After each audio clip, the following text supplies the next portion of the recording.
Disclaimer video melody story world 760 channel पर प्रकाशित सामग्री सूचकांक में कौन मनोरंजन के उद्देश्य से बनाई गई है और इसका उद्देश्य किसी को भी किसी भी तरह से नुकसान पहुंचाना नहीं है। अगर आप वीडियो में व्यक्ति किसी भी सामग्री टिप्पणी या विचारों से आहत है तो कृपया संपर्क करें। मैं आश्वस्त कर सकता हूं कि मेरी कोई भी सामग्री किसी की भावनाओं, विश्वास हो या दर्शन को ठेस पहुंचाने के इरादे से नहीं बनाई गई है। अगर यह फिर भी आपको किसी भी तरह से प्रभावित करती है तो ये पूरी तरह से सहयोग होगा। मेरा किसी भी मामले में आपको नुकसान पहुंचाने का इरादा नहीं है, या अगर मैं कुछ भूल गया हूं तो कृपया इस गलती मानकर मुझे बताएं। मैं जानकारी को ठीक से अपडेट करने के लिए आवश्यक कदम उठाऊंगा। अंत में यह वशीकरण मेरा अपना है और कानूनी रूप से नहीं लिखा गया है। इसमें खामियां हो सकती है और इसलिए इसे किसी भी कानूनी मामले में अदालत में पुनः प्रस्तुत नहीं किया जा सकता है। Thank you for your support. Please watch the video, give your feedback and subscribe I if you like my contact. Chapter 50 नोच लिया मेरे जिस्म को। आयशा इस वक्त अपने कॉलेज में आ चुकी थी। उसके अंदर आते ही हर किसी की नजरें उस पर जा ठहरी। सब दूर खड़े होकर उसे देख रहे थे, लेकिन किसी में अब इतनी हिम्मत नहीं रही थी कि कोई उसके आसपास भी भटक सके। आयशा ने भी हर किसी की नजरों को खुद पर महसूस कर लिया, और ये भी वो अच्छी तरह समझ चुकी थी कि आखिर हर एक शख्स उसे अजीब तरह से क्यों देख रहा है, लेकिन इन हालातों में वो कुछ नहीं कर सकती थी। वो चुपचाप अपनी गर्दन झुकाए अंदर बढ़ गई और सीधे अपने क्लास में आ बैठी। अंदर क्लास में जो शोर शराबा था वो आयशा के आते ही थम गया, क्योंकि अब हर किसी का बातों की जगह आयशा पर ध्यान था। वो चुपचाप अपनी सीट पर जा बैठी और उसने अपना ध्यान बाकी सब से हटाकर अपनी बुक्स में लगा लिया, और उसी पल उसके पास प्राची का आना हुआ। हाय! प्राची को देख आयशा को रिलीफ मिला, ये सोचकर कि कोई तो है जो उसे घूरने की बजाय उससे बात कर रहा है। आयशा ने मुस्कुराते हुए प्राची को देख कहा, हाय, कैसी हो? अरे हाल चाल तो अपने बताओ यार, मसालेदार खबरें तो तुम्हारे पास होंगी ना कि हमारे पास। प्राची अपने चिर परिचित चुलबुले अंदाज में बोली कि तभी पीछे से एक लड़की ताना मारते हुए बोली, जरा इससे ये पूछो कि इसके सटिक ब्रदर, ओप्स सॉरी, इसके बॉयफ्रेंड के क्या हाल चाल है। उस लड़की की इस बात पर पूरी क्लास हंस पड़ी। साथ ही एक दूसरी लड़की बोली, अरे यार, इसमें उसकी क्या गलती? जब बंदा इतना हैंडसम और डेयरिंग होगा तो किसी का भी मन मचल ही जाएगा ना। जहां आयशा शर्म के मारे अपनी नजरें झुकाकर रह गई तो वही प्राची ने गुस्से में उन सबसे कहा, oh my God, look who is character assassinating her. जो खुद 4 to 4 लड़कों को डंप कर चुकी हो ना, उन्हें दूसरों के बारे में बोलने का कोई हक नहीं। प्राची के इतने कहने भर से वो लड़कियां तिलमिला उठी। और वैसे भी मैं तुम सबका दर्द अच्छी तरह से समझ सकती हूँ, क्योंकि लट्टू तो तुम सब हो गए थे मिस्टर मलिक पर, लेकिन पत्ता कट गया तो अब जली पड़ी है तुम सबकी राइट। प्राची की इन कड़वी बातों को सुन हर किसी का मुंह बंद हो गया था। और इधर प्राची ने अब उन सब से अपना ध्यान हटाकर आयशा को देखा और कहा, तू इन सब की बातों पर ध्यान मत देना, इनका तो काम ही यही है बिचिंग करना। आयशा सीधा प्राची के गले जा लगी और बोली, थैंक यू। आयशा की आवाज भावुक हो गई थी तो वही प्राची उससे अलग होकर आराम से बोली, आई थिंक अब तुझे भी खुद के लिए लड़ना सीखना चाहिए। तू बहुत वीक और हद से ज्यादा सीधी है आयशा। ऐसी रहेगी तो हर कोई तुझे कुछ भी सुना के चला जाएगा। खुद के लिए लड़ना सीख। तो इस पर आयशा ने कहा, मैं बचपन से ही ऐसी हूँ, और वैसे भी मुंबई में मेरे सभी दोस्त अच्छे थे, इसलिए कभी जरूरत ही नहीं पड़ी किसी से लड़ने की। इस वजह से मुझे नहीं आता लड़ना। लड़ने में और खुद के लिए लड़ने में फर्क होता है बेबी। जहां बात सेल्फ रिस्पेक्ट की आ जाती है तो वहां आवाज उठानी ही पड़ती है। आए बात समझ। प्राची की इस बात पर आयशा ने सहमति जताई, और फिर प्राची ने कहा, अच्छा ये सब छोड़, तू मुझे शुरू से सब बता कि आखिर ये सब कब हुआ, कैसे हुआ। अरे मुझे तो अब समझ में आया कि जब भी मैं मिस्टर मलिक को तेरा भाई कहती थी तो तेरा मुंह क्यों बन जाता था। ऐसा कुछ नहीं है जैसा तुम सोच रही हो। आयशा ने नजरें चुराते हुए कहा, अच्छा अब भी झूठ। प्राची उसे घूरने लगी, झूठ नहीं कह रही, मैं उनकी रिस्पेक्ट करती हूँ पर मेरे मन में वैसा कुछ नहीं है। आयशा ने कहा, ओह शट अप यार, तुम जैसी लड़कियां अपनी फीलिंग्स को लेकर इतनी कंफ्यूज क्यों होती है। बाय गॉड, मुझे ऐसा बंदा मिल जाता ना, मैं तो मर ही जाती यार, कितने हॉट हैं। जहां प्राची अरमान के बारे में सोचकर आहें भरने लगी तो वहीं आयशा ने उसे देख अपना सिर हिला दिया और चुपचाप उसकी बकवास सुनती रही। कुछ देर बाद क्लास में आकर एक टीचर ने कुछ लड़कियों को सेलेक्ट करके कहा, तुम सब मेरे साथ चलो। उन लड़कियों में एक नाम आयशा का भी था। वो सब थोड़े ही समय में एक ऑडिटोरियम में आए और यहाँ यही कोई 7 to 8 स्टूडेंट होंगे कि तभी एक टीचर आयशा के पास आकर बोली, आयशा, ये सब एक प्ले की प्रैक्टिस कर रहे हैं और आज वरुण को बहुत ही इम्पोर्टेंट सीन रिहर्सल करना है, लेकिन इसकी पार्टनर नहीं आई है। प्लीज तुम वो सीन शूट कर लोगी। ये सुन आयशा ने हैरानी से कहा, लेकिन मैम, मैं कैसे? प्लीज आयशा, तुम्हें बस कुछ डायलॉग्स बोलने हैं और ये सिर्फ वरुण की रिहर्सल के लिए है। मुश्किल से 15 मिनट का काम है। कम ऑन, इतना तो कर ही सकती हो ना, उस टीचर ने कहा। तो ये सुन आयशा ने अपनी गर्दन हिला दी। Okay, good, everyone, get back to your rehearsals. And Varun, तुम वो स्क्रिप्ट आयशा को दे दो। वरुण ने आयशा के हाथ में एक पेपर पकड़ा दिया और आयशा उसमें लिखे डायलॉग रीड करने लगी। अंडरस्को अंडरस्को अंडरस्को। तो वही दूसरी तरफ एक कमरे में अकेली बैठी माया के पूरे चेहरे की रौनक जा चुकी थी। वो बिस्तर पर अपने घुटनों पर सिर टिकाए बैठी थी जब उसके कमरे में फातिमा बेगम का आना हुआ। वो काफी गुस्से में लग रही थी। क्या नाटक लगा रखा है तूने? हाँ, बाहर कस्टमर इंतजार कर रहे हैं और तू अभी तक यहाँ मुंह सुजाए बैठी है। माया ने फातिमा की बात का जवाब देना जरूरी ना समझा और ये देख फातिमा और अधिक गुस्से में आ गई और जैसे ही माया पर हाथ उठाने को हुई उसी पल माया ने जोर से फातिमा का हाथ पकड़ा और उसे इस कदर मरोड़ दिया कि फातिमा की चीख निकल गई। तो वही माया की आंखें अब आग उगल रही थी। वो बिस्तर से खड़ी होकर फातिमा के सामने आई और बोली, आज ये हाथ उठ गया, लेकिन अगर गलती से भी मुझे छू जाता तो इसी कोठे में तुझे जिंदा गाड़ देती बेगम। आह, मुझे दर्द हो रहा है माया, मेरा हाथ छोड़। फातिमा दर्द के मारे चीख उठी। यही दर्द मुझे होता है जब तू मुझे अपने कस्टमर के सामने बेचने वाली चीज समझती है। मैं तुझसे पहले भी कह चुकी हूँ और ये आखिरी बार कह रही हूँ कि इस कोठे पर मैं अपनी मर्जी की मालिक हूँ। मेरा जब मन होगा मैं नाचूंगी और जब मन होगा तुझे तक नंगा कर डालूंगी। बोल, राजी है इस सौदे के लिए? क्यों ना आज कस्टमर को तेरे जिस्म का दीदार कराया जाए। माया इस वक्त बेखौफ और भयानक लग रही थी। हाथ छोड़ मेरा माया, मर जाऊंगी मैं दर्द में। फातिमा दर्द में कराहे जा रही थी। तो इधर माया ने अब एक झटके में उसका हाथ छोड़ा जिससे वो गिरते गिरते बची। और वही माया ने अपने हाथ झाड़ते हुए कहा, अब खबरदार जो मेरे सामने कोई भी बकवास की, वरना फातिमा बेगम को स्वर्गवासी फातिमा बेगम बनाने से पहले ये माया एक बार भी नहीं सोचेगी। माया के इस रूप को देख फातिमा ने अपना थूक निगल लिया और तुरंत वहां से दुम दबाकर भाग गई। उसके जाते ही माया ने जोर से दरवाजा बंद किया और बंद करते ही उससे अपनी पीठ लगाकर खड़ी हो गई और अगले ही पल अपना सर पकड़कर रो पड़ी। कहाँ है आप ठाकुर साहब? माया ने सिसकते हुए कहा और जमीन पर घुटनों के बल जा बैठी। फ्लैशबैक। माया, बस यही एक नाम अभय के जहन में कौंध रहा था। और माया, जिसकी हालत खराब हो गई थी जब अभय ने इतनी मजबूती से उसका गला दबाया। और फिर वो इतना कुछ सह चुकी थी कि अब उसमें जान भी नहीं बची थी लड़ने की।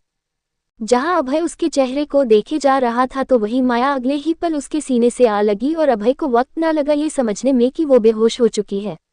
अभय कुछ लम्हों तक उसकी सूरत निहारता रहा और फिर माया को देखते ही उसने अपना फोन बाहर निकाला और किसी को कॉल कर कहा, मैं जब तक घर आऊं तब एक लेडी डॉक्टर वहां आ जानी चाहिए।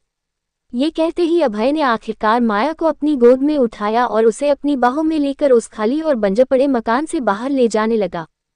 कुछ ही समय में अभय की गाड़ी एक बड़े से विला के आगे आकर रुकी, जिसके बाहर कई गार्ड्स खड़े थे पहरेदारी के लिए। और उन्होंने जैसे ही अभय को गाड़ी से बाहर निकलते हुए उसकी बाहों में एक लड़की को देखा तो हर किसी की आंखें फटी रह गईं।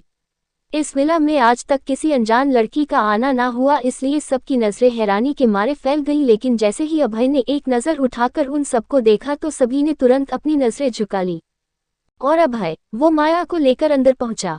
ये काफी आलीशान विला था और ऐसा लग रहा था कि यहाँ अभय के अलावा सिर्फ और सिर्फ गार्ड्स और नौकर थे और उनके सिवाय और कोई भी नहीं। अभय माया को एक कमरे में लाया और उसके आते ही अंदर एक लेडी डॉक्टर का आना हुआ जिसके साथ कबीर था। और कबीर ने माया को जब यहाँ देखा तो वो हैरान रह गया। ये यहाँ क्या कर रही है? अभय ने उसकी बात का कोई जवाब ना दिया। तभी डॉक्टर ने उसके हाथ की नब्ज चेक की और कहा, इनके ये कपड़े, कोई और कपड़े नहीं है क्या? डॉक्टर की इस बात पर अभय ने कबर्ड से अपनी एक पेंट शर्ट निकालकर उनके हाथ में पकड़ाकर कहा, चेंज। ये कहते ही अभय कमरे से बाहर चला गया और साथ ही उसने रूम का दरवाजा भी बंद कर दिया। तो वही बाहर कबीर ने कहा, सर आप इस लड़की को यहाँ क्यों लाए हैं? इसे तो वहाँ होना चाहिए। उसे जहां होना चाहिए वो वही है, और रसिया के कोठे पर जाकर ये पता करवाओ कि ये उस कोठे तक कैसे पहुंची और इसका बैकग्राउंड क्या है, अभय ने गंभीर लहजे में कहा। कुछ ही समय में बाहर डॉक्टर का आना हुआ, जिन्होंने अभय से कहा, मैंने कपड़े बदल दिए हैं उनके, और ध्यान रहे कि उन्हें प्रॉपर हीट मिलती रहे, और ऐसा लगता है कि पिछले कुछ दिनों से खाया पिया भी नहीं है इन्होंने, तो बेसिकली खाने पीने पर ही ध्यान देना होगा, बाकी कोई प्रॉब्लम नहीं है। ये सुन अभय ने अपनी गर्दन हिलाए और फिर कबीर से कहा, इन्हें इनके घर तक पहुंचा दो। कहकर अभय वापस कमरे में आ गया, और कमरे में आते ही उसकी नज़र बिस्तर पर सुकून से लेटी माया पर गई। फिलहाल अभय के चेहरे को देखकर कुछ नहीं कहा जा सकता था कि उसके दिमाग में चल क्या रहा है। खैर, उसने अपनी शर्ट उतारी और उसे वही फेंककर एक किंग साइज सोफे पर आकर बैठ गया और अपने दोनों पैर सामने रखी टेबल पर रखी टक माया का चेहरा देखने लगा। उसने एक सिगरेट निकाली और उसकी लंबी लंबी कश भरते हुए उसके दिमाग में माया के कहे वो शब्द चलने लगे, मैं नहीं जानती आप मेरे बारे में क्या सोचते हैं, लेकिन जिस दलदल से आप मुझे निकाल कर लाए हैं वहां मैं अपनी मर्जी से नहीं बल्कि जबरदस्ती से लाई गई थी, और मेरा वादा है आपसे कि जिस दिन मेरी इज्जत पर आंच आए वो दिन मेरी जिंदगी का आखिरी दिन होगा। अभय सिगरेट की कश भरता हुआ माया को बिना थके देखे जा रहा था, और ये रात हद से ज्यादा लंबी लग रही। अगली सुबह माया का सर भारी हो रहा था। वो जैसे तैसे अपना सर पकड़कर बिस्तर से उठ बैठी और आंख खुलते ही जब उसने खुद को एक अनजान कमरे में पाया तो वो घबरा उठी और जैसे ही खड़ी होने को हुई उसी पल उसने महसूस किया कि उसके बदन के कपड़े बदल चुके हैं। साथ ही उसने जमीन पर पड़ी अभय की शर्ट को देखा, जिसे देखते ही माया समझ बैठी कि अभय ने रात में अपनी मनमानी कर डाली है। ये सोचते ही माया का दिल दहल उठा और वो फूटकर रो पड़ी। तो वही अभय जो कमरे से अटैच बालकनी में खड़ा था, वो माया के रोने की आवाज सुन अंदर आया तो उसे इस कदर रोता देख जैसे ही उसके करीब जाने को हुआ उसी पल माया चीख उठी, खबरदार जो मेरे करीब आए। आखिरकार आपने अपने दिल की तमन्ना पूरी कर ही ली, नोच लिया मेरे जिस्म को। माया चीखे जा रही थी तो वही अभय गुस्से में चिल्लाया, बस बहुत हुआ। ये कहते ही अभय एकदम से उसके करीब आ खड़ा हुआ और अपने हाथ से उसके जबड़े कसते हुए बोला, तुम्हारे जिस्म को नोचना होता तो ऐसा करने के लिए तुम्हारी बेहोशी की जरूरत नहीं थी मुझे। माया अपनी आंसुओं से टिमटिमाती आंखों से उसे देखते हुए बोले, मेरे कपड़े मैंने बदले थे आपके। अचानक से वहां उसी लेडी डॉक्टर का आना हुआ जो कल रात माया को देखकर गई थी। उस डॉक्टर को देख अभय माया से दूर हटा और बालकनी में चला गया। तो वही वो डॉक्टर माया का एक दफा फिर चेकअप करने लगी, अब बॉडी का टेम्परेचर तो सही है, बस खाने पर ध्यान देना होगा और स्ट्रेस लेना बंद कर दो आप, कुछ दवाएं लिख दी है, अब चलती हूँ। कहकर वो डॉक्टर वहां से चली गई और उनके जाते ही माया को अपनी गलती का एहसास हुआ। इधर अभय जो इस समय बालकनी में खड़ा था, अचानक से उसे अपने पैरों पर कुछ महसूस हुआ। उसने पलटकर देखा तो माया उसके पैरों में पड़ी थी। उसे देख अभय हैरान हो गया तो वही माया सिसकते हुए बोली, मुझे माफ कर दीजिए, मैंने बिना सोचे समझे आपसे इतना कुछ कह दिया, मुझे लगा। माया की बात पूरी होने से पहले ही अभय गुस्से में बोल पड़ा, मेरे पैर छोड़ो। नहीं, पहले आप माफ कर दीजिए, उसके बाद ही मैं हटूंगी। माया भी अजीब ढीठता पर उतर आई थी। मैंने कहा पैर छोड़ो मेरे। अभय चिल्लाया, नहीं, पहले प्लीज माफ कर दीजिए, आपको मुझे माफ करना ही होगा। माया भी जिद पर अड़ गई कि तभी अभय ने उसकी बाजू को जबरदस्ती पकड़ा और एक झटके में उसे उठ खड़ा किया और छूटते ही चिल्लाया, अजीब लड़की हो, कभी चिल्लाती हो तो कभी पैरों में गिर पड़ती हो, पागल हो। माया मुंह लटकाकर खड़ी हो गई और तभी कमरे में एक सर्वेंट जूस लेकर आया, जिसे अपने हाथ में लेकर अभय ने उसे माया की तरफ बढ़ाते हुए कहा, पियो इसे। माया ने अपनी नजरें झुकाकर कहा, पहले आप बताइए, आपने मुझे माफ किया? और अब तो अभय का पारा ही चढ़ गया। उसने अपने गुस्से में दांत पीसते हुए कहा, मैंने कहा पियो इसे, नहीं, पहले आप माफ। इससे आगे माया कुछ भी कहती कि तभी अभय ने आव देखा ना ताव और सीधा उस जूस के ग्लास को माया के मुंह में अधा दिया। जहां माया आंखें फाड़ अभय को देखती रह गई तो वही अभय ने उसकी आंखों में घूरते हुए कहा, जबान काट डालूंगा तुम्हारी अगर अब एक शब्द भी अपनी जबान से बाहर निकाला। अभय का गुस्सा देख माया थूक के साथ साथ पूरा जूस गटक गई। कंटिन्यूड। आखिर क्या वजह थी जो टीचर ने आयशा को रिहर्सल के लिए चुना? क्या सब कुछ जितना सीधा दिख रहा था असल में भी सब इतना साफ था या आने वाला है कोई तूफान? जानने के लिए पढ़ते रहे owned by a gangster Armaan Malik. 1 साल पहले जारी है। अभय के गुस्से को देख माया बुरी तरह से डर गई थी। उसने पलक झपकते ही सारा जूस गटक लिया। जूस खत्म होने के बाद अभय ने उसके होंठों से वो ग्लास हटाया और फिर कहा, अब अंदर कमरे में जाओ और आराम करो। ये कहते ही अभय कमरे से बाहर जाने लगा कि तभी पीछे से माया बोली, तो क्या आपने मुझे माफ किया? माया के शब्द अभय के कानों को छू गए, लेकिन उसने कोई जवाब ना दिया और बिना कुछ कहे कमरे से बाहर निकल गया। उसके जाते ही माया बिस्तर पर जाकर घुटनों पे अपना सर रख बैठी गई। अभय जब बाहर आया तो उसे कबीर मिला। अभय, कुछ पता चला उसके बारे में? कबीर, यस सर, वो किसी गांव से आए हैं, फैमिली में कोई नहीं है। एक चाचा था जिसने पैसों के लालच में उसे इस कोठे पर बेच दिया। इसके अलावा और कुछ भी खास नहीं है इसके बारे में। कबीर ने अपनी बात खत्म की तो वही अभय गंभीर चेहरे के साथ कुछ सोचने लगा। एक काम करो, यहाँ एक मेड का इंतजाम करो, मुझे तुरंत एक फीमेल स्टाफ चाहिए, अभय ने कहा। और कबीर पल भर में समझ गया कि ये फीमेल स्टाफ अभय किसके लिए बुलवा रहा है। उसने कहा, सर, क्या वो लड़की अब यही रहेगी? तो इस पर अभय ने एक नज़र कबीर को देख कहा, जब तक मैं चाहूंगा तब तक वो यही रहेगी। लेकिन आपको नहीं लगता कि हम उस लड़की पर कुछ ज्यादा भरोसा कर रहे हैं? I mean, आप जानते हैं कि दुश्मनों की कमी नहीं है हमारे पास, उसमें इस लड़की पर भरोसा करना मुझे ठीक नहीं लगता। कबीर ने अपने मन में भरी शंका अभय के सामने जाहिर की। तो वही अभय ने कहा, मैं क्या कर रहा हूँ ये अच्छी तरह से जानता हूँ, तुम बस वो करो जितना मैंने कहा। ये कहते ही अभय वहां से मुड़कर जैसे ही आगे बढ़ा, उसी पल उसने माया के कमरे से नौकर को निकलते हुए देखा जिसके हाथ में खाने की भरी हुई प्लेट थी। वो नौकर अभय के पास आकर अपना सर झुकाते हुए बोला, मालिक, उन्होंने खाना नहीं खाया। ये देख अभय के हाथ की मुट्ठी कस गई। इधर माया अब भी अपना सर लटकाए बैठी थी जब अचानक से किसी ने एक झटके में उसकी बाजों को कसकर पकड़ते हुए उसे उठ खड़ा किया। माया पहले तो अवाक रह गई, पर फिर उसने अपने सामने खड़े अभय को देखा जो छूटते ही चिल्ला पड़ा, खाना क्यों नहीं खाया?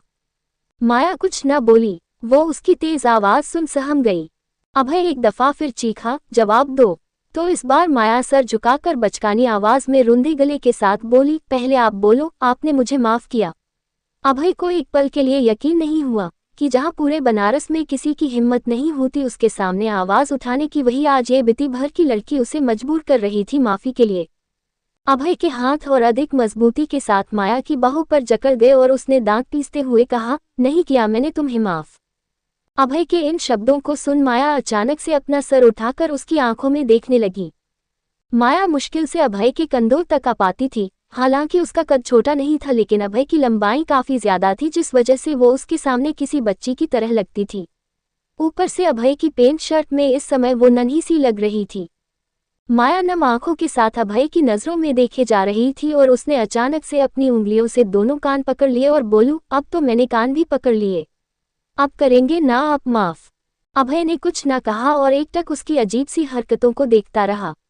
जब उसने कोई जवाब ना दिया तो इस बार माया का भी मुंह फूल गया, तो फिर ठीक है, मत कीजिए मुझे माफ, मैं भी अब आपसे बात नहीं करूंगी। क्या ये लड़की सच में अभय ठाकुर के सामने शर्त रख रही थी? जबरदस्ती है क्या? अभय खुद दंग रह गया माया की हरकतों को देख। उसका अपनी जिंदगी में कई तरह के लोगों से पाला पड़ा था, जिसमें से ज्यादातर उससे खौफ खाते थे और कुछ उसके दुश्मन थे, लेकिन ये पहली ऐसी लड़की होगी जो अभय ठाकुर के सामने जिद कर रही थी कि माफ करो नहीं तो बात नहीं करूंगी। अभय उसे घूर कर रह गया तो वही माया भी उसकी आंखों में आंखें डाल खड़ी थी कि तभी अभय ने कहा, ठीक है फिर। ये कहते ही वो चिल्लाया, सर्वेंट्स। उसके चिल्लाते ही सर्वेंट का स्टाफ सर झुकाकर वहां आ खड़ा हुआ और वही अभय ने माया की आंखों में घूरते हुए एक एक शब्द पर जोर देकर कहा, खबरदार जो किसी ने भी अब इस लड़की को पानी की एक बूंद तक दी, वरना मौत के लिए तैयार रहना। माया ने उम्मीद भी नहीं की थी कि अभय कुछ ऐसा कहेगा। वो आंख फाड़े रह गई और अभय उससे दूर होकर बोला, बहुत शौक है ना मेरे सामने जबान चलाने का, अब देखो कि इसका अंजाम क्या होता है। ये कहते ही अभय उस कमरे से बाहर निकल गया और एक धाड़ की आवाज के साथ उसने दरवाजा बंद किया, जिसकी तेज आवाज सुन माया ठिठुर गई। प्रेजेंट टाइम, धाड़ धाड़ धाड़, लगातार ये आवाज माया के कानों में गूंज रही थी जब वो एक लंबी नींद से जागी। अपने अतीत के बारे में सोचते हुए उसकी कब आंख लग गई इसका उसे खुद होश ना रहा और जब आंख खुली तो देखा कि कोई पागलों की तरह उसका दरवाजा पीटे जा रहा है। कुछ समय पहले माया जमीन पर ही लेट गई थी। लेकिन अब वो उठी और जैसे ही उसने दरवाज़ा खोला तो अपने सामने खड़े नज़ारे को देख वो दंग रह गई। उसके सामने इस समय हटे कट्टे मुश्तंदे खड़े थे और उनके बीच कमर पर हाथ रख खड़ी थी फातिमा बेगम, जिसकी आंखों में गुस्से के सिवाय और कुछ नहीं था। माया बिना किसी भाव के उन सबको देखने लगी कि तभी उनमें से एक बोला, क्यूरी ज्यादा जबान निकल आई है तेरी, खुद को मालकिन समझ बैठी है इस कोठे का। फातिमा गुस्से में बोली, अच्छे से सबक सिखाना आज ऐसे, ताकि अगली बारे मुझ पर हाथ उठाना तो दूर की बता है, आंखें उठाने से पहले भी 10 बार सोचे। माया अब भी बिना किसी भाव की खड़ी थी और वो मुश्तंदे अब आगे बढ़ने लगे, जिस वजह से माया अपने कदम पीछे लेने लगी। जैसे ही वो दोनों आदमी अंदर आए वैसे ही फातिमा ने कमरे का दरवाज़ा बंद कर दिया और उसके आगे खड़े होकर शैतानी आवाज़ में बोली, आज इस हरामजादी को समझ आएगा कि फातिमा से उलझने का क्या अंजाम होता है। और तभी फातिमा को अंदर से सामान टूटने फूटने की आवाज़ सुनाई देने लगी, जो कि उसके कानों में किसी मधुर संगीत का काम कर रही थी। आज उसके अरमान पूरे हो गए थे माया को उन गुंडों के हवाले करके। काफी देर बाद जब अंदर से दरवाज़ा खटखटाने की आवाज़ सुनाई दी तो अब फातिमा को लगा कि उसका काम हो गया है। उसने बड़ी सी विजयी मुस्कान के साथ दरवाज़ा खोला और जैसे ही दरवाज़ा खुला उसी पल उसने अपने सामने जो देखा उसे देख फातिमा के होश उड़ गए। अपने हाथ झाड़ते हुए माया उसके सामने खड़ी अपना पसीना पोंछ रही थी। उसे एक खरोच तक न आई। तो वही अब फातिमा ने कमरे के अंदर अपनी नज़र डाली तो पाया कि माया के गले की चुन्नी अब उन दोनों आदमियों के हाथ में बंधी, जिसे उसने उन दोनों की पीठ को आपस में जोड़कर उनके हाथ पीछे ले जाकर इकट्ठे बांध दिए। उन दोनों के सर से खून बह रहा था और वो बेहोश थे। यानी खून खराबा तो हुआ था, पर माया के साथ नहीं, उन दोनों मुश्तंदों के साथ। माया ने अकेले उन्हें धो दिया था। फातिमा को अपनी आंखों पर यकीन न हुआ कि तभी उसे अपने पीछे से एक आवाज़ सुनाई दी, क्यों बेगम, अपनी और 2-4 औलादें उठा लाती, ये 2 तो कम पड़ गए माया के लिए।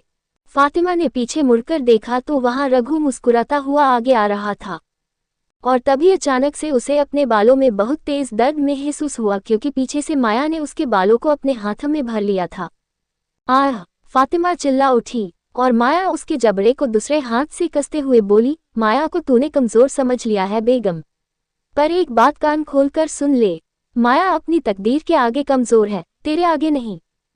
मुझे माफ कर दे माया, मैं आगे से कभी 2222 अब गलती की है तो सजा तो मिलेगी ना, और ये उसूल तो तेरे ही कोठे का है।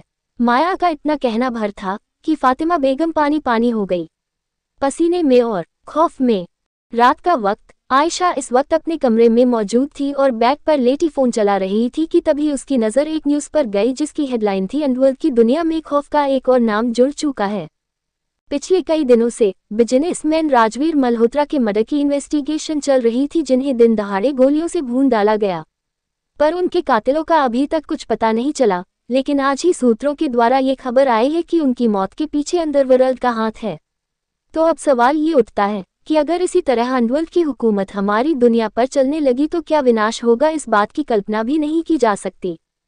इस न्यूज़ को पढ़ते ही आयशा गुस्से में भर उठी। उसने अपना फोन दूसरी ओर फेंका और कहा, आखिर लोग इतने बुरे कैसे हो सकते हैं, और ये गैंगस्टर्स खुद को समझते क्या है? क्या इन्हें जरा भी फर्क नहीं पड़ता दूसरों की फीलिंग्स से?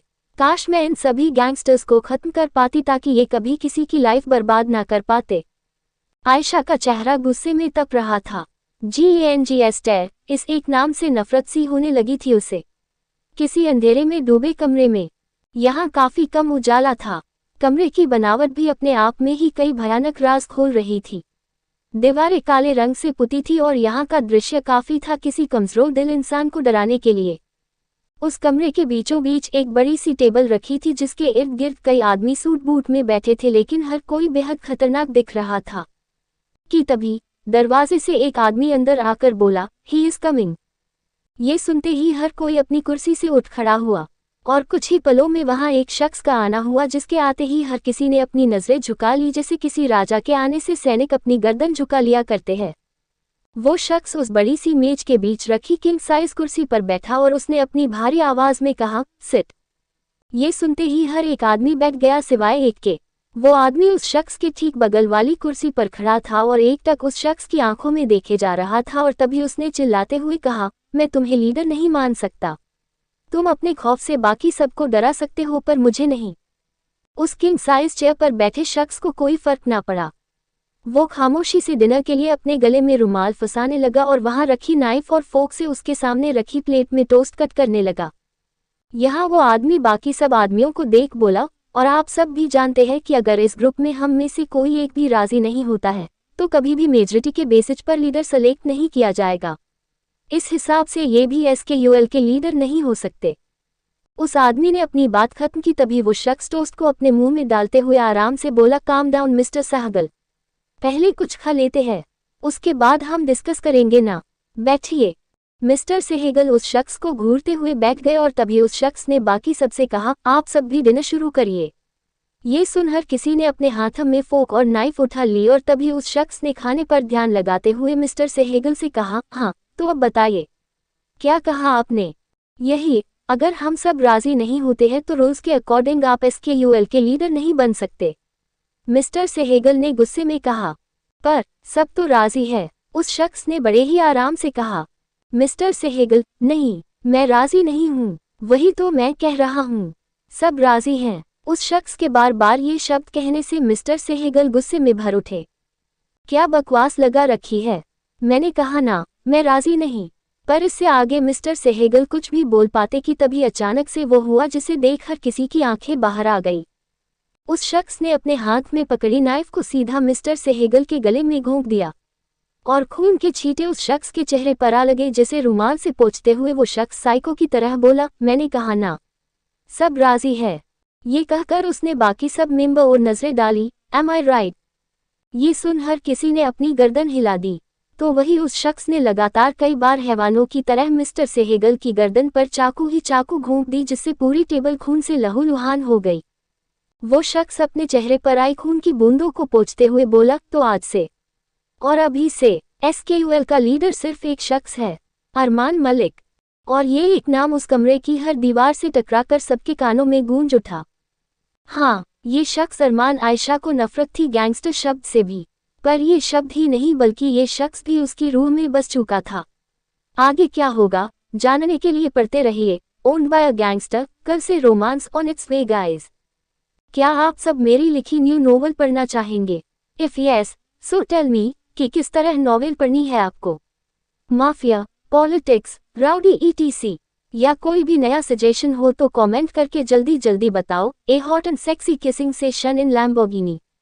रात का वक्त, मलिक मेंशन। हर कोई सो चुका था और रात का घना अंधेरा सब ओर फैल गया कि तभी इस सन्नाटे से भरी इस रात में एक कार का शोर गूंजा। ये अरमान की कार थी जो कि अभी अभी बाहर से आ रहा था। उसने इस समय काले रंग की कमीज पहनी थी जिसकी बाजों को उसने कोहनी तक समेट रखा था। उसका ब्लेजर कार की सीट पर टिका था जिसे उठाते हुए अरमान कार से बाहर निकला और गाड़ी की चाबी ड्राइवर के पास फेंक दी जिसे लेकर ड्राइवर गाड़ी पार्क करने चला गया तो वही अरमान उस ब्लेजर को अपने कंधों पर टांगते हुए अंदर आने लगा।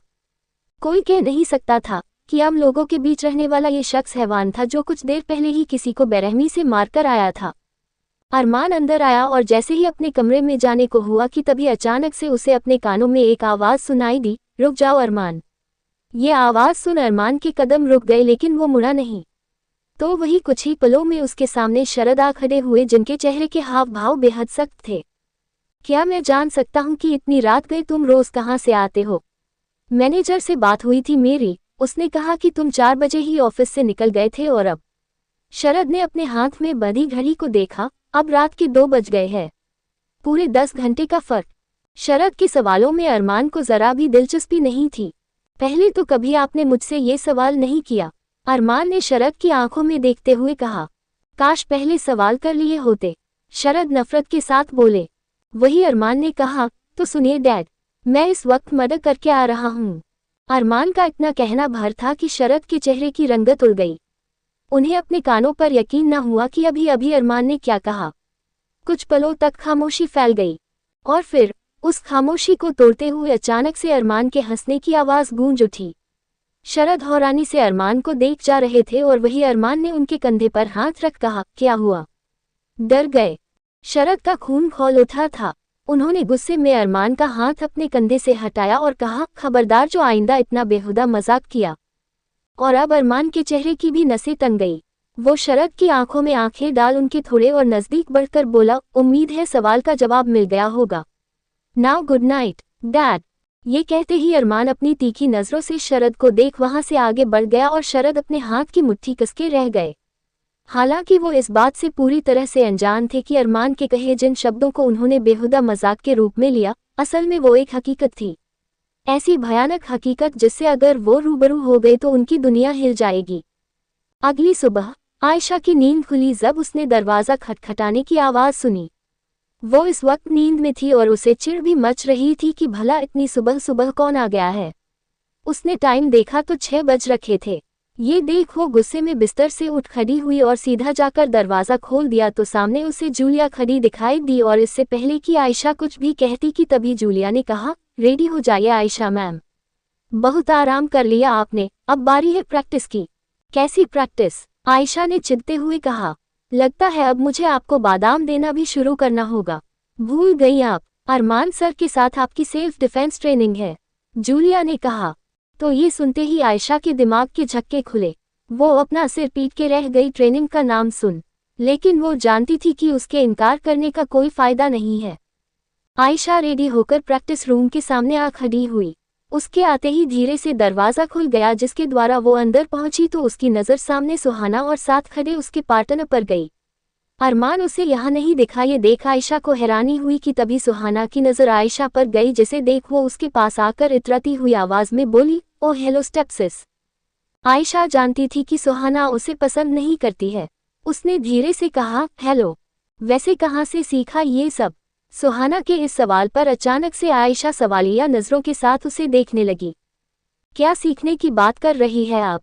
आयशा ने कहा। अमीर लड़कों को फंसाना, सुहाना ने छूटते ही कहा और फिर उसने आगे कहा, वैसे ये टैलेंट तो आई एम श्योर तुम्हारे अंदर तुम्हारी मोम से आया होगा। पहले उन्होंने मेरे डैड को फंसाया और अब तुमने। शट अप, आयशा गुस्से में चिल्ला पड़ी। उसने आज पहली दफ़ा सुहाना के आगे अपनी आवाज़ ऊंची की थी। तुम्हें मेरे बारे में जो कहना है उसे मैं बर्दाश्त कर सकती हूँ, पर खबरदार जो मेरी माँ के ऊपर उंगली उठाई। आयशा की ऊंची आवाज़ सुन सुहाना और अधिक गुस्से में भर उठी और वो इससे आगे कुछ भी कहती कि तभी उसकी नज़र आयशा के पीछे गई। पीछे अरमान किसी से फ़ोन पर बात करता हुआ अंदर आ रहा था और उसे देख सुहाना को ना चाहते हुए भी शांत होना पड़ा। इस बदतमीजी का हिसाब तो तुम्हें चुकाना होगा आयशा। सुहाना ने मन ही मन ये बात कही और आयशा को तब तक घूरती रही जब तक अरमान की नज़रें उन दोनों पर ना पड़ी। गुड मॉर्निंग भाई, सुहाना ने चालाकी से अपना ध्यान आयशा से हटा दिया और तभी आयशा ने भी मुड़कर देखा जहां उसे अरमान खड़ा दिखाई दिया। अरमान ने फ़ोन कट किया और अब जाकर वहां खड़ी आयशा पर उसकी नज़र गई। कुछ पलों तक उसे देखते रहने के बाद अरमान उसके करीब बढ़ने लगा और फिर सीधे आयशा के सामने आ खड़ा हुआ। रेडी? आयशा तो अरमान को देखते ही सुन्न पड़ जाती थी। उससे कुछ ना बोला गया कि तभी अरमान ने उसका हाथ थामा।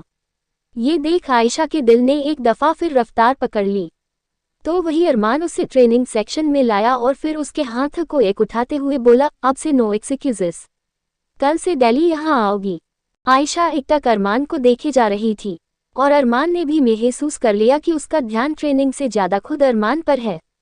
ये देख अरमान ने अचानक से आयशा के बालों पर अपनी पकड़ मजबूत की और उसका चेहरा आगे की ओर खींच लिया। आयशा की सांसें थम गई। तो वही अरमान ने अपनी गर्म सांसों को उसके चेहरे पर छोड़ते हुए कहा, काम के वक्त पर मुझे सिर्फ काम पसंद है। Got it? अरमान की ठंडी आवाज़ को सुन आयशा ने तुरंत अपनी गर्दन हिला दी तो वही सुहाना ने चुपके से उन दोनों की एक तस्वीर अपने फ़ोन में खींच ली और एक नफरत भरी नज़र आयशा पर डाल वहां से चली गई। और यहाँ अरमान एक एक कर आयशा को हर एक स्टेप सिखाने लगा। वो बहुत अच्छी तरह से सब कुछ सिखा रहा था और ये देख आयशा हैरान भी थी क्योंकि उसने सोचा भी नहीं था कि अरमान इतना अच्छा ट्रेनर भी हो सकता है। ऐसा लग रहा था कि वो प्रोफेशनल है। आयशा सोच में पड़ गई कि वो इतना इम्परफेक्ट होते हुए भी हर चीज़ में परफेक्ट कैसे है। लेकिन आयशा इस बात से अनजान थी कि अरमान का ये सारा परफेक्शन सिर्फ और सिर्फ एक लड़की के लिए है, और वो है खुद आयशा। कुछ समय बाद आयशा का आज का सेशन आखिरकार खत्म हुआ और आज उसने किसी डिसेंट स्टूडेंट की तरह सब कुछ अच्छी तरह से सीखा। लास्ट मूव सिखाने के बाद अरमान उससे दूर हुआ। दोनों के बदन पसीने से भीग चुके थे।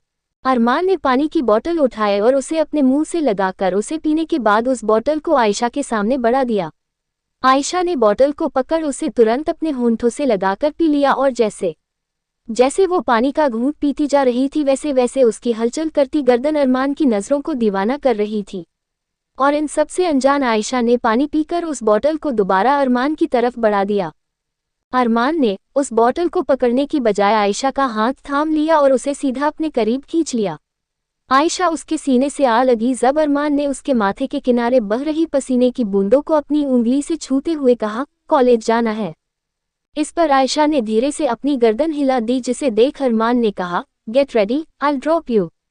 ये कहकर अरमान ने उसे छोड़ दिया और खुद को रिहा पाते ही आयशा बिना एक पल गवाए वहां से चली गई।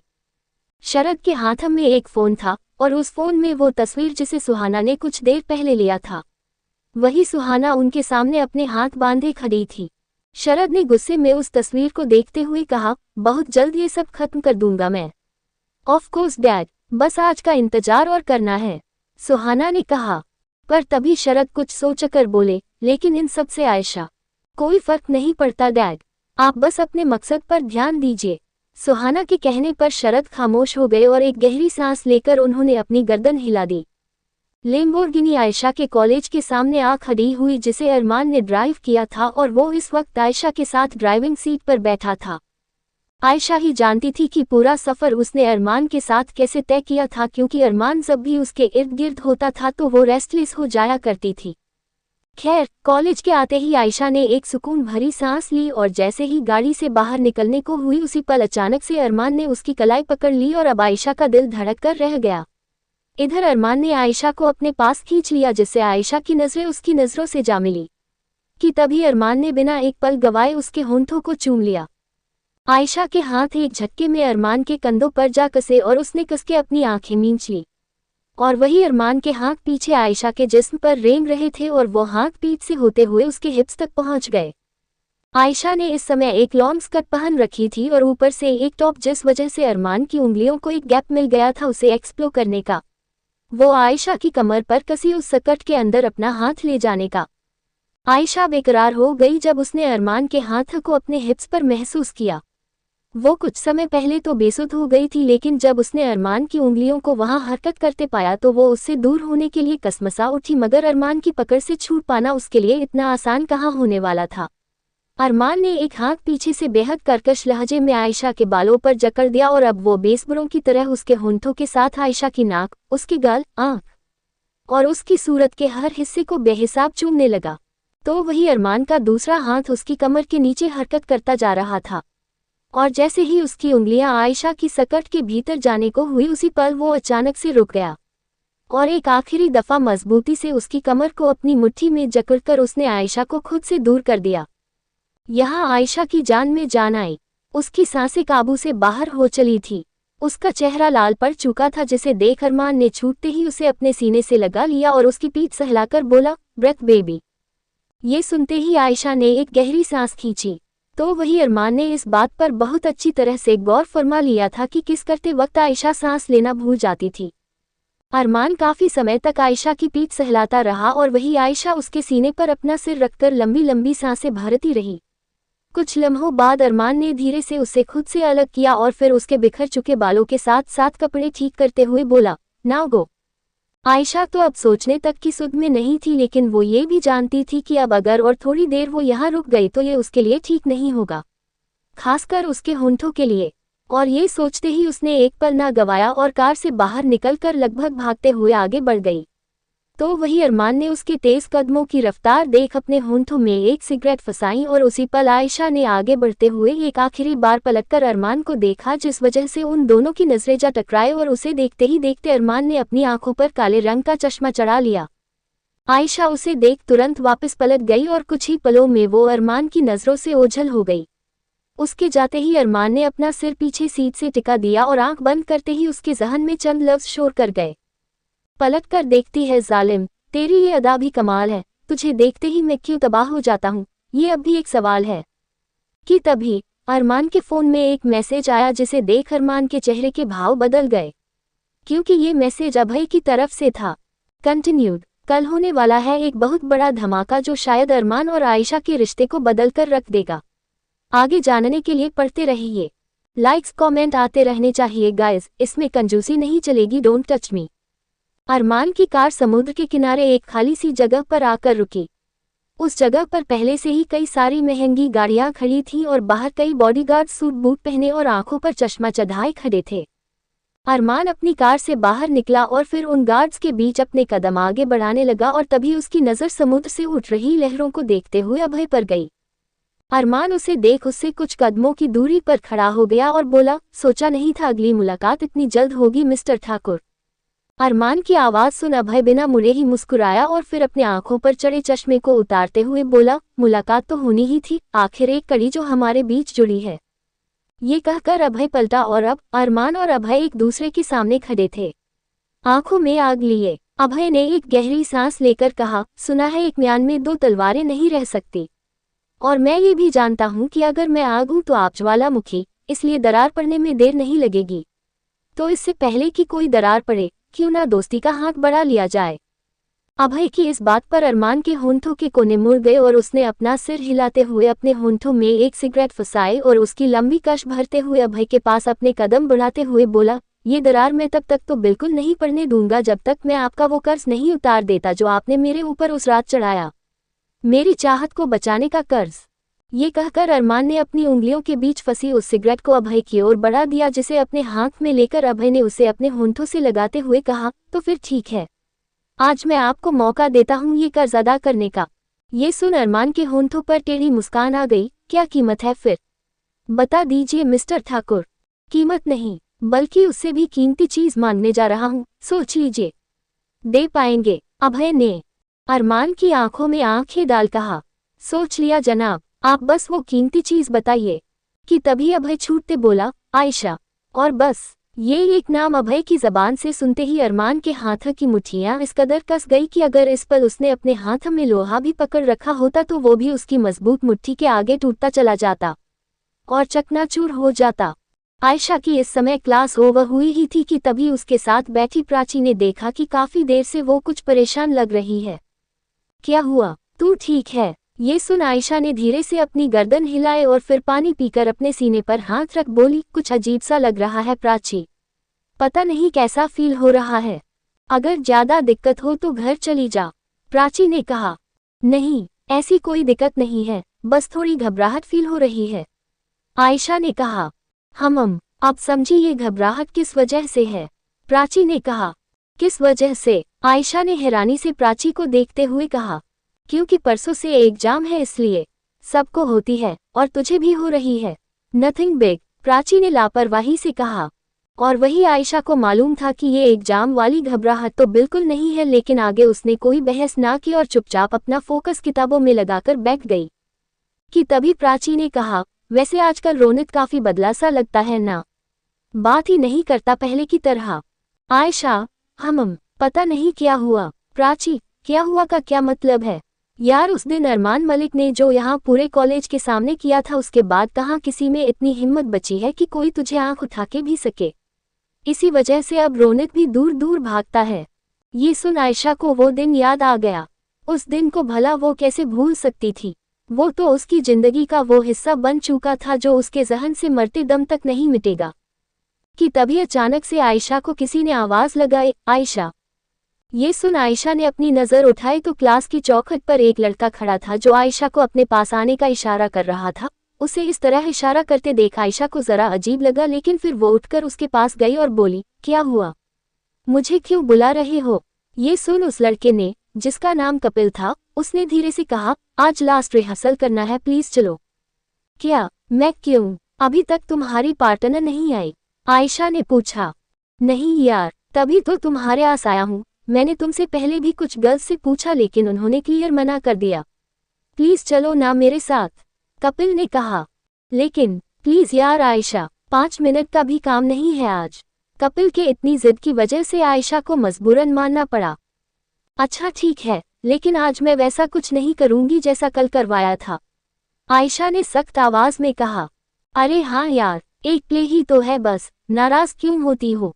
तुम चलो मेरे साथ। ये कहते ही कपिल ने आयशा का हाथ पकड़ा और उसे अपने साथ ले गया।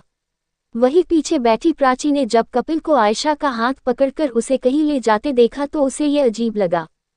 और इधर आयशा, जो अचानक से कपिल के हाथ पकड़ के परसकपका गई, उसने तुरंत आगे आकर अपना हाथ कपिल के हाथ से छुड़वाया और गुस्से में बोली, डोंट टच मी कपिल। ये सुन कपिल ने कहा, ओह हाँ सॉरी आयशा, वो बस गलती से। अच्छा अब चलो, मैं नहीं पकड़ रहा तुम्हारा हाथ। ओके। आयशा ने कुछ पलों तक उसे घूरते हुए देखा और फिर आगे बढ़ गई। कुछ ही समय में वो दोनों ऑडिटोरियम के पास आ गए, लेकिन कपिल उसे दूसरे रास्ते ले जाने लगा और ये देख आयशा ने कहा, आज कोई दिख क्यों नहीं रहा? और हम दोनों यहाँ क्या कर रहे हैं? हमें तो उस तरफ जाना है ना? आयशा सवाल कर ही रही थी कि तभी अचानक से कपिल के कदम रुके और उसने मुड़कर आयशा को देखा। आयशा भी उसे हैरानी से देखने लगी। क्या हुआ? कपिल जवाब देने के बजाय उसके करीब बढ़ने लगा और ये देख आयशा के कदम पीछे होने लगे। उसके अंदर घबराहट पैदा हो गई। कपिल, तुम? आयशा इतना बोल ही पाई थी कि तभी अचानक से कपिल उसके ठीक सामने आ खड़ा हुआ और मुस्कुराते हुए अजीब सी आवाज में बोला, दूर मत जाओ आयशा। वैसे भी उसकी वजह से हम दोनों ने ऑलरेडी काफी दूरी बर्दाश्त कर ली है। आयशा असमंजस में उसे देखने लगी। क्या बकवास कर रहे हो तुम? किसकी वजह से? आयशा चिल्ला पड़ी। लेकिन तभी अचानक से कपिल ने आयशा की बाहों को अपने हाथ में थामा और उसे खींचते हुए पीछे दीवार से लगा दिया। ये देख आयशा स्तब्ध रह गई। उसके दिमाग ने काम करना बंद कर दिया था कि ये अचानक से आखिर होने क्या लगा उसके साथ। तो वही कपिल ने अपना एक हाथ उसकी गर्दन पर फंसाया और कहा, अब हम दोनों को यहाँ देखने वाला कोई नहीं आयशा। स्मॉल किस मी 938। आयशा के तो दिमाग ने ही प्रोसेस करना बंद कर दिया था। उसकी आंखें फटी रह गई जब कपिल के होंठों को उसने अपने करीब बढ़ते देखा, लेकिन इससे पहले वो अपनी तरफ से कोई भी बचाव कर पाती कि तभी अचानक से किसी ने पीछे से ही कपिल के कंधे पर अपना हाथ रखा और उसे लगभग घसीटते हुए आयशा से अलग कर दिया।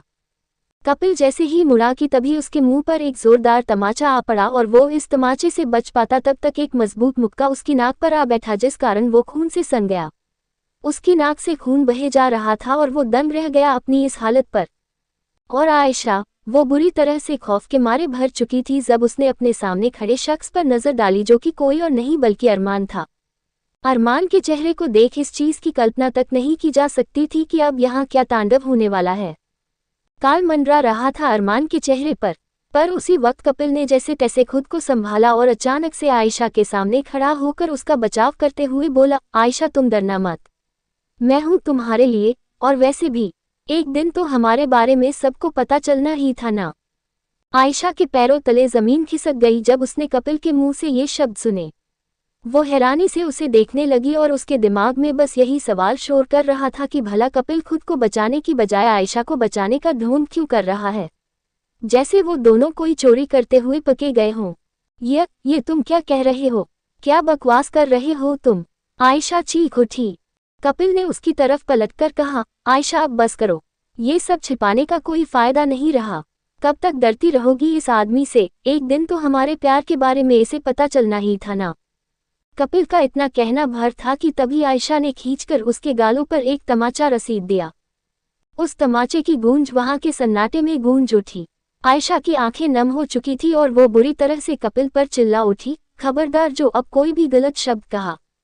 किस प्यार की बात कर रहे हो तुम? हाँ, और क्यों कर रहे हो ये ढोंग? आयशा ने कहा तो कपिल के होंठों पर एक नफरत भरी मुस्कान आ गई। वो ताली बजाते हुए बोला, वाह, यहाँ मैं तुम्हें इस आदमी से बचाना चाहता हूँ और उल्टा तुम मुझे ही फंसाना चाहती हो। क्या बस इतना ही प्यार किया था मुझसे, या फिर इसकी तरह मुझे भी इस्तेमाल कर रही थी तुम? आयशा के चेहरे के होश उड़ गए। उसने एक नज़र कपिल को देखा और फिर अरमान को, जो अब तक कोई हरकत नहीं कर रहा था, और सबसे ज्यादा उसका यही लहजा खौफनाक लगता था जब वो खामोश होता था।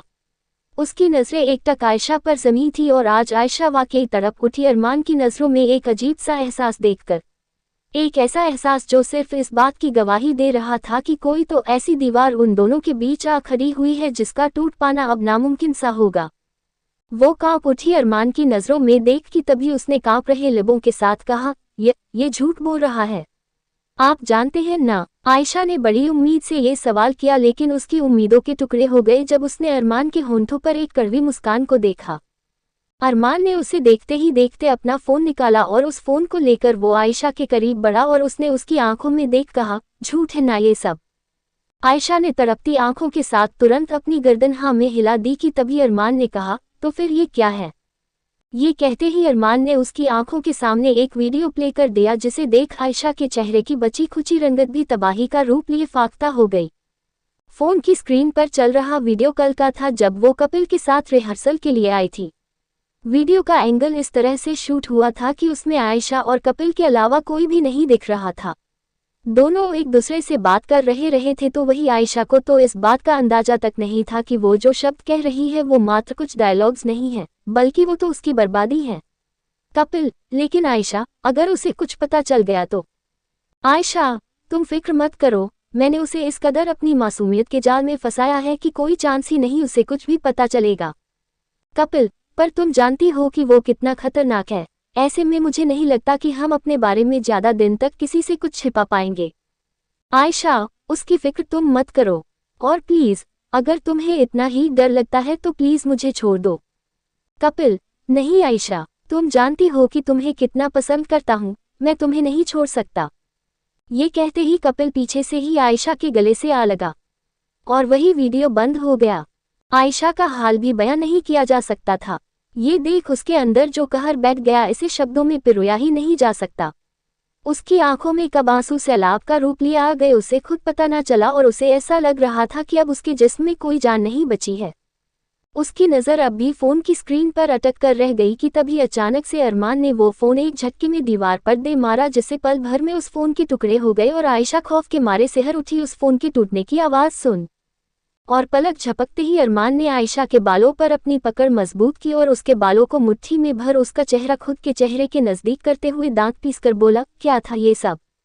आयशा कुछ भी कहने की सुध में नहीं बची थी।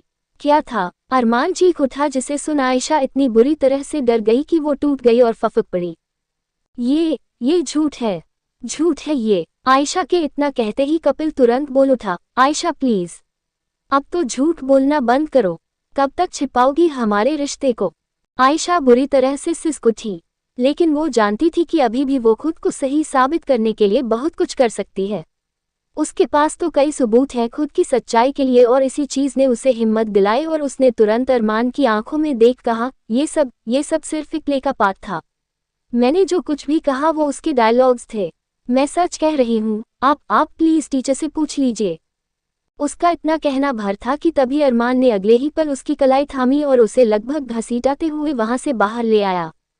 कुछ ही पलों में कॉलेज में भीड़ इकट्ठी हो चुकी थी, और जब आयशा ने कल वाली उस टीचर को देखा तो वो दौड़ते हुए उनके पास गई और बोली, मैम, आप बताइए ना कि कल आपने खुद मुझे कपिल के साथ एक प्ले की रिहर्सल करने के लिए बुलाया था। बोलिए प्लीज। आयशा की इस बात पर उस टीचर ने एक नज़र अरमान पर डाली और फिर कहा, ये तुम क्या कह रही हो आयशा? कौन सा प्ले? बस ये सुनते ही आयशा के ऊपर बादल गरज उठे। कंटिन्यूड, आई नो बहुत गुस्सा आ रहा होगा, बस ये समझ लो यार कि विनाश काले विपरीत बुद्धि। वही हाल है शरद और सुहाना का।